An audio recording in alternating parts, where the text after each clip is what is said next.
With a name like Tuvya Zaretsky, you know I've come from a faraway, strange, exotic land. Bright stars shrouded in spiritual darkness. I'm from Los Angeles. 750,000 Jewish people in the metro area. It is still a critical place to be involved in ministry. Many of those people are involved in what we call the industry: motion picture, television, radio, communications, media. I live in an area which is now being called Silicon Beach, where internet technology is flourishing and moving very quickly. So it's an exciting time and an exciting place to be alive and working.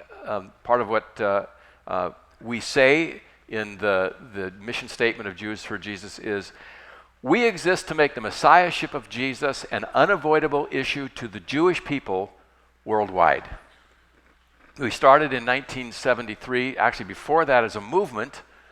That's where I got involved with it. I'm going to tell a little bit of that story this morning. But we incorporated in 1973, and at the time we were a very small group of maybe 14, 15. Today we have branches in North America, 8 of them, Europe, London and Paris right now are having outreaches. Last week they were involved, this weekend actually, they were over by the kosher market that was attacked in Paris, because that's right in the heart of the Jewish community. That's where our office is located. We've had outreaches just in the past few weeks over in Moscow. At a time when the police in Moscow were saying you can't proclaim the gospel, our folks went out, got a letter from an attorney in Moscow, Russia, and the police laid off and let us go for a couple of weeks. So it was an exciting time. There are amazing things happening. I'm going to show you a little bit about what's happening in the state of Israel today, where we think the third wave of Jewish outbreak to the gospel is taking place. It's an exciting time, and I will tell you that I've been involved in ministry now, it's over 4 decades. I am actually more excited today than I have ever been about what God is doing. And so I want to share that with you, and I hope that you get a sense that you've been partners with us in what we're all about. I know that you might get letters from folks that say, thank you for supporting our ministry, and you have a share. You really are partners with us. And I do my best to try and share with the church what's happening. And if you'd like to know more about what those events are or the things that are going on so you can pray more specifically, there was a card that was going to be available this morning. If you didn't get one, stop by the literature table. I'll be in the lobby afterwards, and you can pick one up. Leave me a name and an address and an email address if you want, and we'll send out that monthly update so you can keep track of what's happening. It's been pretty exciting to see what God is doing. Well, I want to take us into the story of where I connected with this ministry, where I connected with what the Lord was doing. You have to realize, I was raised in Judaism. I wasn't raised as a Christian. In fact, if there was anything going on in my life, it was to be other than a Christian. But at the age of 13, I was asked to stand before our synagogue congregation and do an expository reading and explanation of the scroll of Isaiah the prophet from Isaiah chapter 6. Now, I find at a missions conference it's a great passage because we hear Isaiah's call. I want to read that for us this morning. I want to unpack the passage a little bit and show how God called Isaiah, what that meant for his life, and how God used that passage to call me. Then I want to show you a little bit about what God is doing these days as a result of that call, but I also want you to be thinking in the back of your mind, what is God saying to me this morning? What if God asked me to serve him in some way, right here in Greater Akron? Or if you're visiting from wherever you are, would I hear his voice? Would I respond? Would I understand the hope and the joy of doing that? And so, Pastor Mike, thank you for praying. We're going to trust those prayers and launch in here. The word that you see at the top of that screen is Hineni. It's a contraction of 2 words. Hine ani. Hine, behold, ani, me. That's what Isaiah said when God called out, whom shall I send and who will go for us? And Isaiah jumped up. I kind of picture him, his robe kind of flowing a little bit and putting his hands up in the air saying, Hineni, here am I, send me. I'll go. Well, that's our theme this morning, and I want to, we'll unpack this passage. It might be, for many of you, you may be thinking about some of the other missionaries who've come here. All of us at some point have realized that our passion basket was focused on spending our life and talking to other people about Jesus. And I want to ask you, what's in your passion basket? And if it's not sharing the gospel, would you be willing to say, Lord, give me the passion to do that? To tell you the truth, I'm an introvert. I'd rather stay at home and read or watch something on a video or television, but anything but have to go out and talk to people about difficult political, social, religious issues. And yet I was challenged one day to ask God to put it in my heart, a longing to share the gospel with the lost, especially my own. And I encourage you to think about that kind of a prayer. Lord, what would you want from me? Maybe we'll do that before we're done this morning. So let's take some examples from Isaiah's life and see what happened as God called him. And I'm reading from the opening verse of Isaiah chapter 6. In the year that King Uzziah died, I saw the Lord sitting upon a throne, high and lifted up, and the train of his robe filled the temple. God doesn't always call us in the most neat, clean times of the year. Sometimes he comes to us at times of turmoil. The year that King Uzziah died, roughly 740 BC, the northern kingdom was being ravaged by the Assyrians. The Assyrians, today, the area in northern Iraq, Mosul, one of the most vicious, powerful, terrorizing armies that marched across northern Central Asia, moved down across the Levant into what today is Lebanon, crushed Mesopotamia on its way to Israel. And the people of the land were hearing these horrific stories of the atrocities. I mean, we hear those kind of things in the news today being done by groups like ISIS. That's what they were facing. And God uses this backdrop to call Isaiah.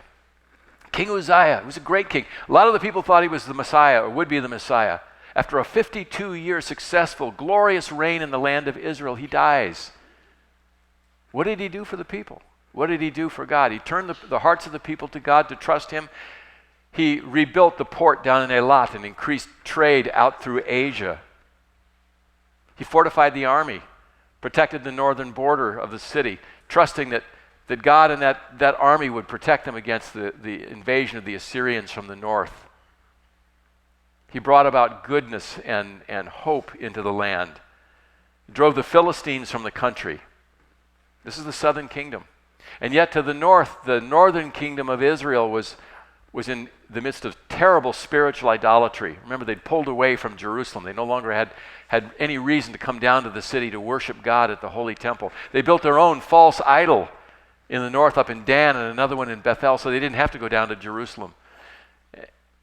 King Uzziah warned against doing the same sort of a thing. In fact, 18 years later, the threat of the Assyrian invasion happened upon the northern kingdom.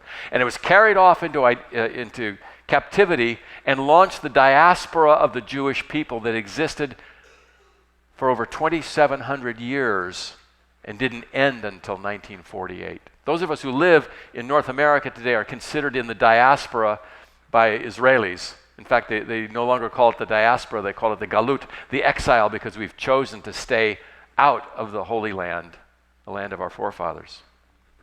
God can call you and me and a missionary and anyone to serve him, even in the most difficult and the worst of possible times. That was the environment in which God called Isaiah. In fact, he called Isaiah to speak to a people who he said would be deaf and blind and would resist the good news and the hope of Yahweh. And that's what Isaiah responded to. In the year that King Uzziah died, I saw the Lord. He had a vision of God. We can get a vision of God simply by reading our Bible today and understanding and praying and fellowshipping and asking his Holy Spirit to speak to us. God gave Isaiah this remarkable moment where he sees God lifted up, holy and glorified. The seraphim, the worship leaders, they had a microphone and a piano. They sang with the choir. And they sang, Kadosh, Kadosh, Kadosh, Adonai Tzvaot, holy, holy, holy is the Lord of hosts. The whole earth is filled with his glory. Great hymn. Would love to hear it as they sang it. Isaiah saw that, and he laments, in the year that King Uzziah died, I saw the Lord. I'm going to show you what it looked like when I first read this. Temple Emmanuel, standing at the bema. A Torah scroll rolled out, and next to it would be a scroll of the prophet Isaiah. The man on the right was my grandfather. He came from Belarus. We could barely communicate. His English wasn't very good. He spoke Yiddish, Russian, something else I'd never understood. He and my grandmother could find all kinds of languages to speak that my sister and I couldn't figure out. He and my father would converse every now and then. My father was actually born, you know the term anchor baby? We're hearing that these days. That's when somebody from a foreign country comes into the United States, has a child, and the child can be naturalized as an American citizen. I think it has more of a pejorative sound today. My father was an anchor baby. My grandparents fled Belarus because my great-grandfather was murdered for being a Jew.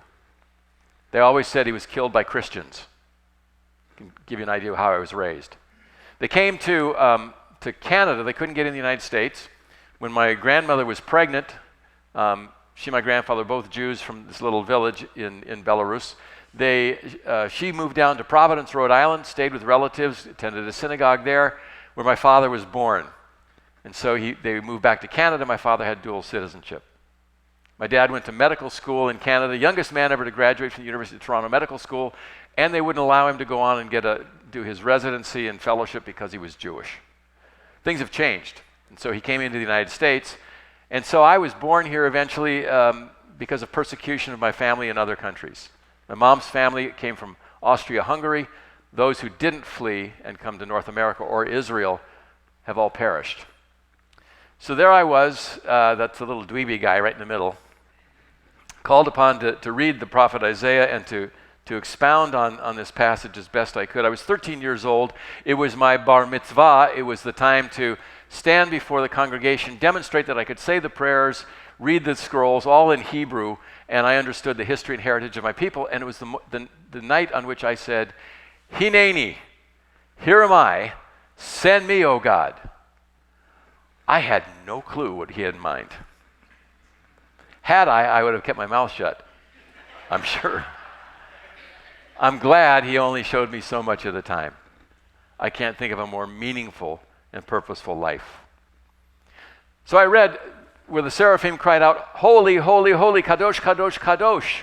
Now, in the Bible, in the scrolls, there's no formatting, there's no bold or italics or underline. There's no way to really make something pop out unless you double or triple it. And so when you read in the Bible when it says Malach HaMlachim, King of Kings, that's the one. It's doubled. And if you hear of Lords, he's the top. But when you see something tripled like this, holy, holy, holy, brothers and sisters, this is high definition surround sound with THX mega bass and real 3D. He's really getting the message across. This is somebody to listen to. This is God speaking. This is what awesome really looks like. How do you get a glimpse of what God looks like today without him coming and giving you a vision like that? Read your Bible. Take time and meditate on what it says and ask God to open your mind and your heart to understand it. Go in what we refer to as the general revelation or natural revelation, sunset, a natural setting in the woods. Take time to be with God and help him to open our eyes and see him. I love going on hikes. I love to take Jewish contacts on hikes so that we can be alone. And when they talk about the beauty and the goodness of what they're seeing, I'm telling them that's the reflection of God in this place. Ask him to make himself known to you. It started for me with a question, who are you? And how am I doing? He literally answered that prayer in a remarkable way. So I'd said Hineni. I didn't know when and where God was. I didn't know when and where he was going to show up in my life. I do know that in Isaiah's experience, that vision led him to a very difficult realization. Isaiah said, Oi! Woe is me. It literally says in Hebrew, Oi, li, woe is me, for I am ruined, I'm lost, I'm a man of unclean lips, and I dwell in the midst of people of unclean lips. For my eyes have seen the King, the Lord of hosts. Isaiah saw, in the light of God's holiness, his own brokenness. And that actually is, I think it's normal. I think it's expected. I try and find ways to communicate what sin is to people who don't have a concept of sin and don't care about sin. Do you know what I'm talking about?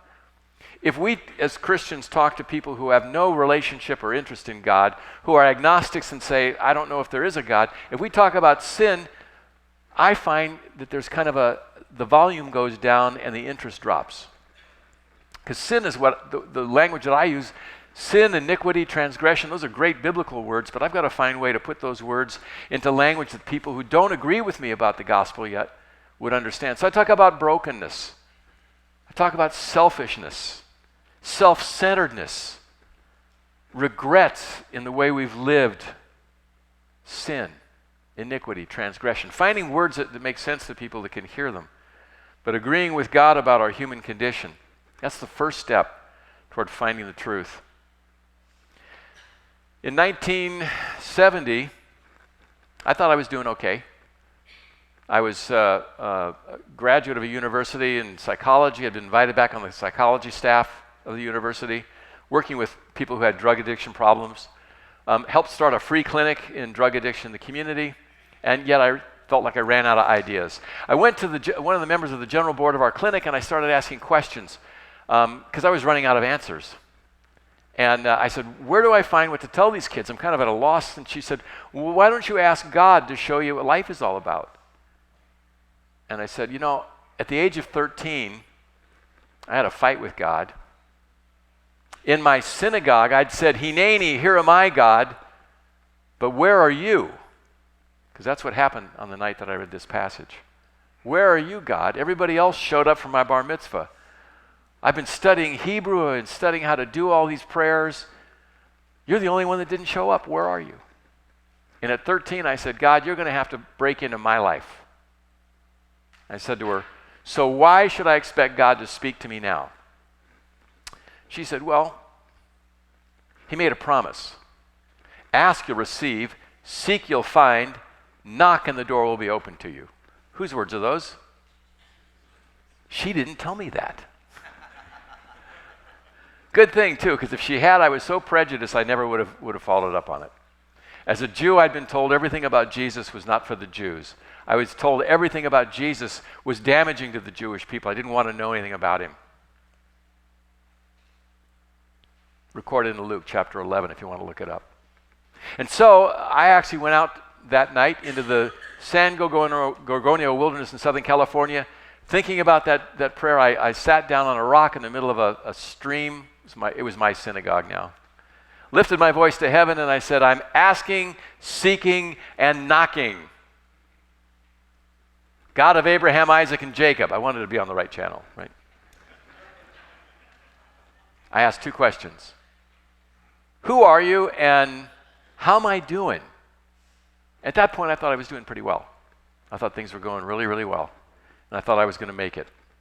I had no idea that my life was impossibly broken, self-centered, and that I was dying spiritually. I needed to know a God who was loving and a God who had something to speak into my life. There was a time when, shortly after that I was, somebody had urged me to read the Gospel of John. Now, as being a Jew, I didn't know the Bible all that well, pretty common, but I had no idea what was in the New Testament. And I started getting curious about Jesus for some reason, but what really got me going was I read that Jesus expounded on the Torah and that God held me accountable for my inner life. And that in the Torah it said, it has been written that you shall not commit murder. And I said, good, I've never committed murder. But then Jesus, like a rabbi, went on to expound on that passage, saying, but if you hate someone in your heart, You've already murdered them. And I realized I don't have to pull out a knife. It's the anger and the start of the intention that would have carried it out. Just the motivation. I said, I can't live by that. I can't do that. And yet Isaiah saw the same thing, and I remembered back to this passage in the next verses. Isaiah talks about one of the seraphim flew to me, having in his hand a burning coal that he'd taken with tongs from the altar. And he touched my mouth and said, behold, this has touched your lips, and your guilt is taken away, and your sin is atoned for. Your sin is atoned for. I'd read that as a 13-year-old. I had no idea what that was all about. And yet there's a very, very technical term in that, and I talked about it as a kid. Never made sense to me. But it is what opens the door for us to admit I'm a sinner and I'm broken and I'm self-centered and I need help because I can't fix myself. And your sin is atoned for. Your guilt is taken away. The technical term there, aven, guilt, is like a stain. It's shame. I come from Jewish people. People forget this. The Jewish people are an Asian culture. Where is Israel? It's located in Asia. Our culture is an Asian Mesopotamian-based culture. And so community is very important to us. And it is possible, and we would hear this growing up, to bring shame into our community. Shame on you for doing that. I used to hear that after I came to faith in Jesus. Shame on you. Does your mother know you do this? Handing out tracts. And yet God says that the guilt and stain of shame is removed. It's wiped clean, and we're given a new conscience because our sin is atoned for. Chatat, our sin, that transgression, that which offended God, the penalty is paid for in full. It's forgiven, forgotten, and it's not held against us ever again. It's not that God goes into memory lapse. It's like, you get angry at somebody, you decide, I can't keep holding this against them. I'll remember it, but I'm not going to hold it against them anymore. I'm going to forgive it. That's what God has done. He says, I'm not going to hold it against you. I'm not going to separate you from me for this anymore. And that's what Isaiah's experience was, and the realization of that come alive in Jesus is what allowed me to finally hear. When I asked, how am I doing? God said, you're broken. Your life is an offense to me, and there's nothing you can do about it. I stood in a ball field on the university campus where I was working, and I shouted at heaven. And I said, great, you made me. I'm broken. What did you ever do to fix me? He had my attention. And it was at that point that he began to introduce himself to me in the person of Jesus. A name that in my whole life had been a transgression, one in which our people had been persecuted. I don't know if I can express enough how difficult it was to hear the name of Jesus. I was told in Hebrew school, Jesus, he was Jewish. Yeah. He spoke Hebrew. Yeah. He knew the Torah. He knew the scriptures. Yeah. A philosopher, a wise man. And then our Hebrew teacher leaned in and said, and then he converted to Christianity and he wasn't Jewish anymore. Cultures learned, all cultures learned. And that was embedded in my heart as an 8-year-old child. To hear the name of Jesus, to be able to say his name and to love him was an enormous barrier to overcome, but God could do that. He did it when he called Isaiah in the year that King Uzziah died, in the worst possible time in Israel's history. I heard the voice of the Lord saying, whom shall I send and who will go for us? And then I said, here am I, send me. I don't know how Isaiah said it. I don't know if it was with great bravado. We always hear that at missions conferences, great bravado. Isaiah was sent to a people who were deaf, who were in the midst of a spiritual spiral down. And Isaiah was called to that community. I'm not sure how his voice sounded. Here am I. Send me. I'll do it. I don't know. But I do know that to say to God, here am I, hineni, send me is the beginning of an adventure and a walk with the Lord that can never, ever be more exciting. I told you at the beginning of this half hour here that I'm more excited about the work that I'm doing than I have ever been because of what I'm seeing the Lord doing. I didn't realize in those days that God was calling a whole wave of young Jewish people my age. We were a generation of, it was a tumultuous time.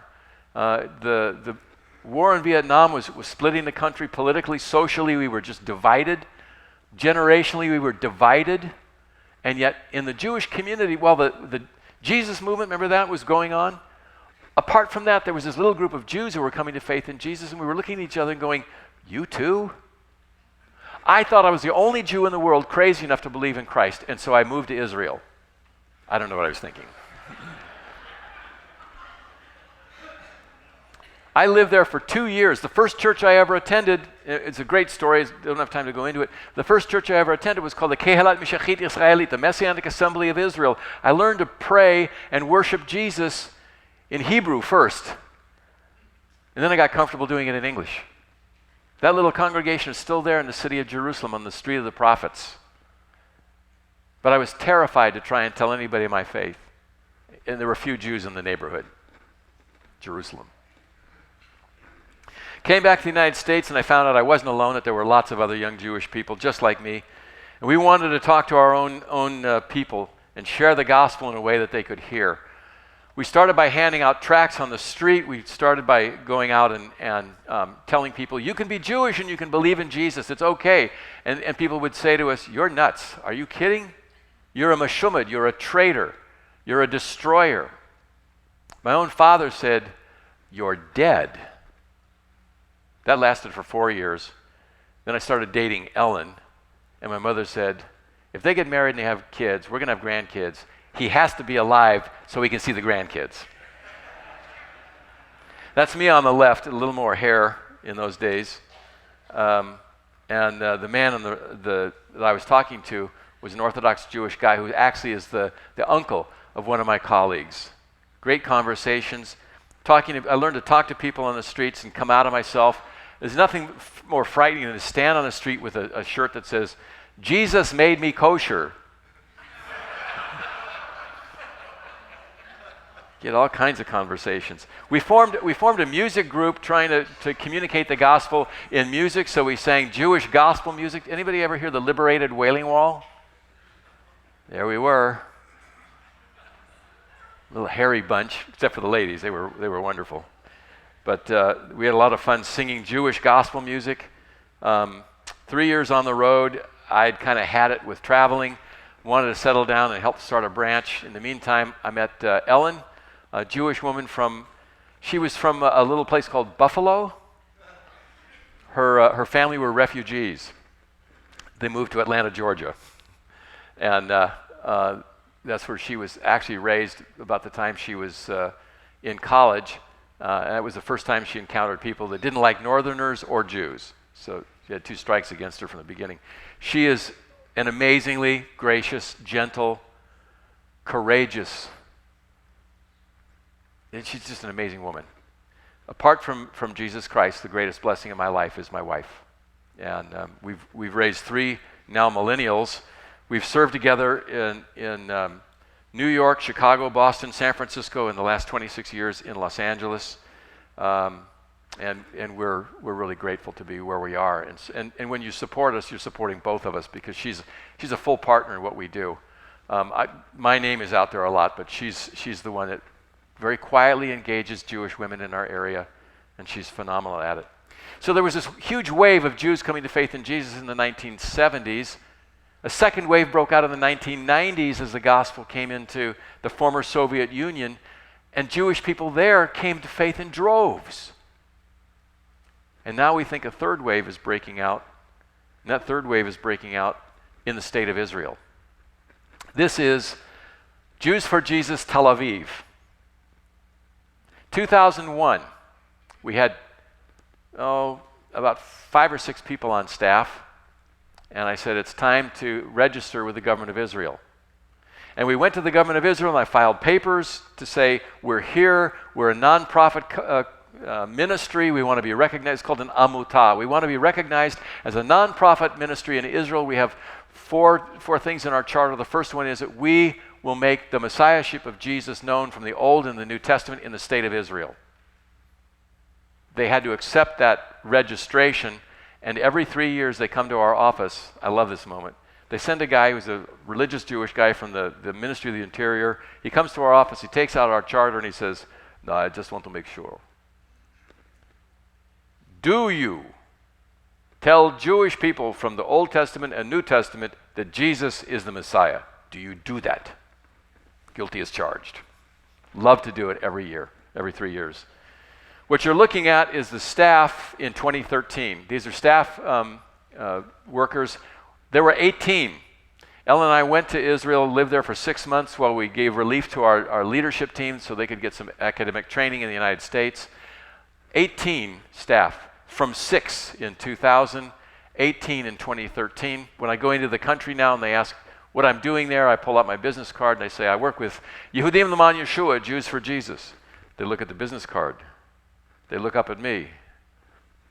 Okay, go. As you wish. Today, our staff is 31.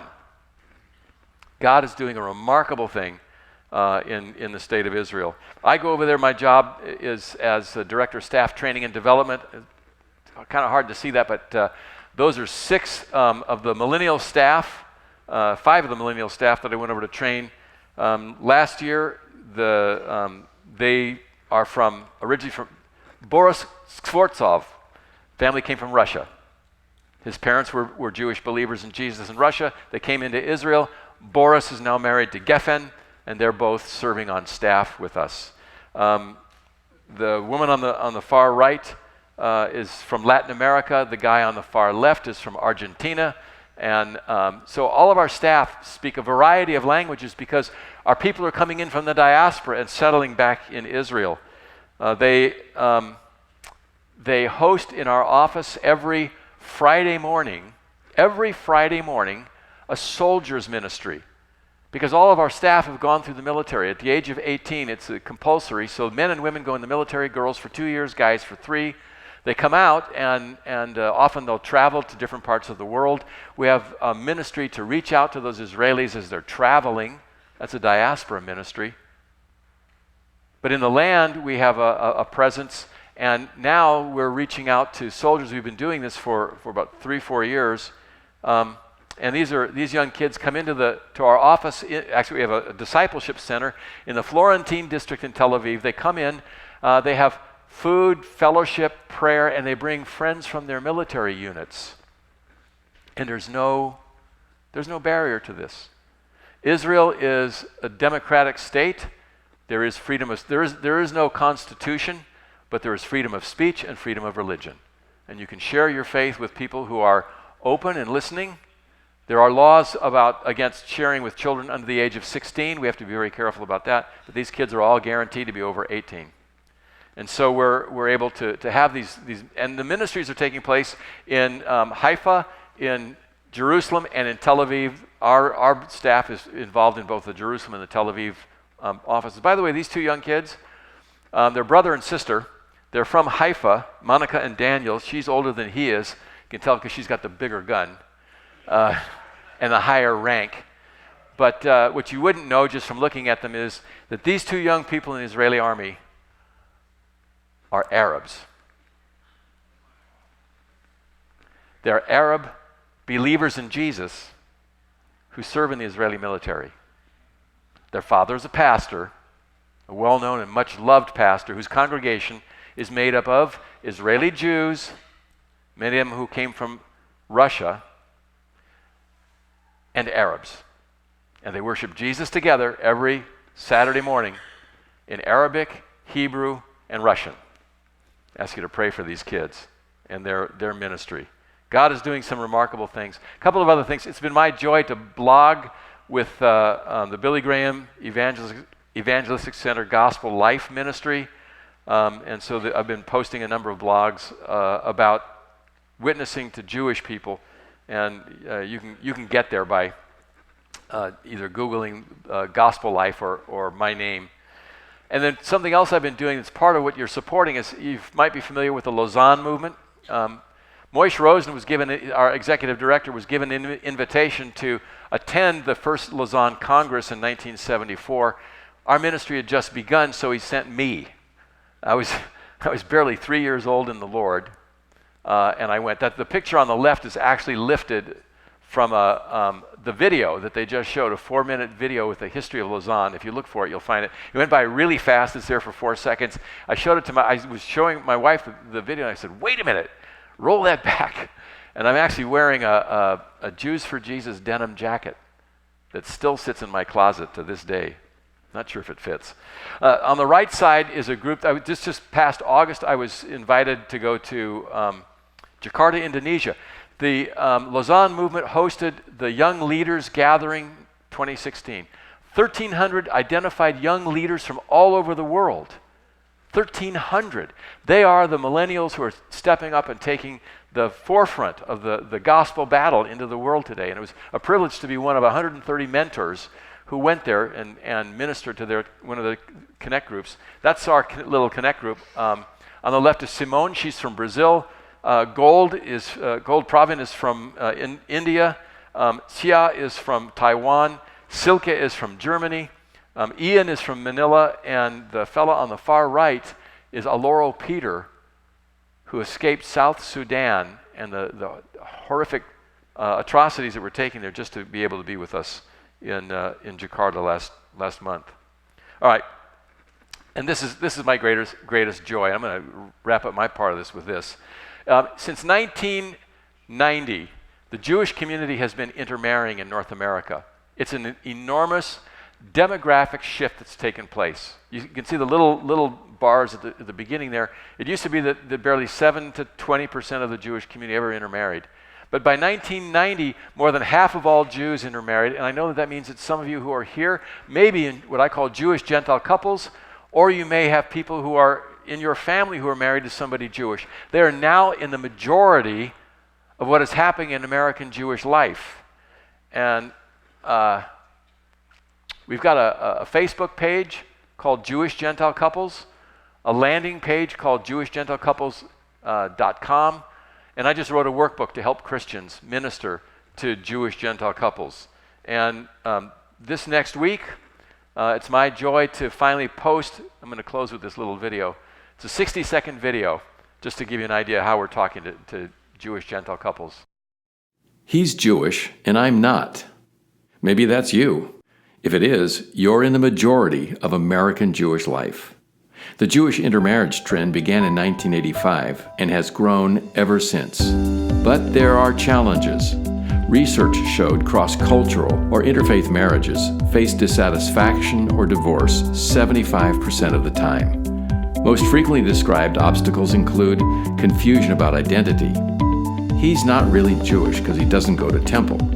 There are misunderstandings about religions or disagreements about life cycle events. Hanukkah or Christmas, Chrismukkah or Festivus, whatever. And the two toughest challenges are in raising children and finding spiritual harmony. There is hope.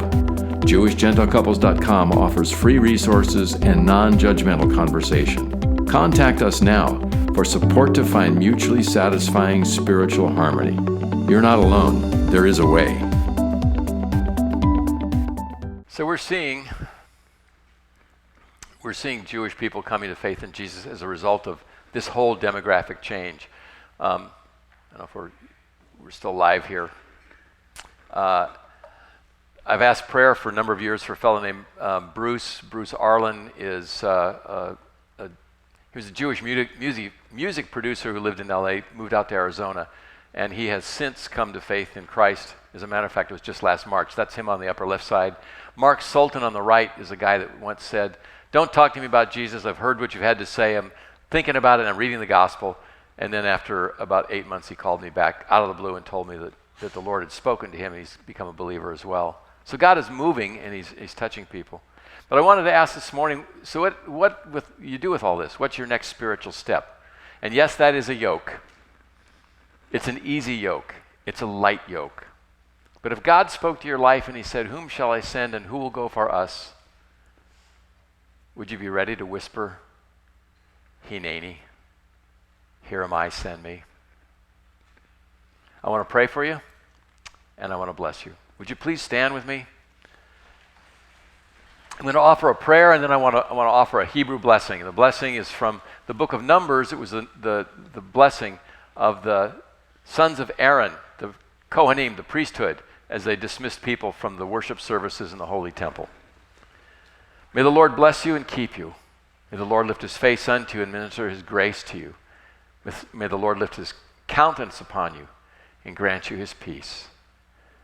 We say, Yivrachecha Adonai vayishmarecha. Yo'er Adonai panav lecha v'chunecha. Yis Adonai panav alecha. V'yoseim lecha. Shalom. Lord, help us to hear your voice. Help us to hear your call. Grant us the joy and the passion for your gospel, that we may respond, Hineni, here am I, Lord, send me. In all these things we ask in Jesus' name. Amen.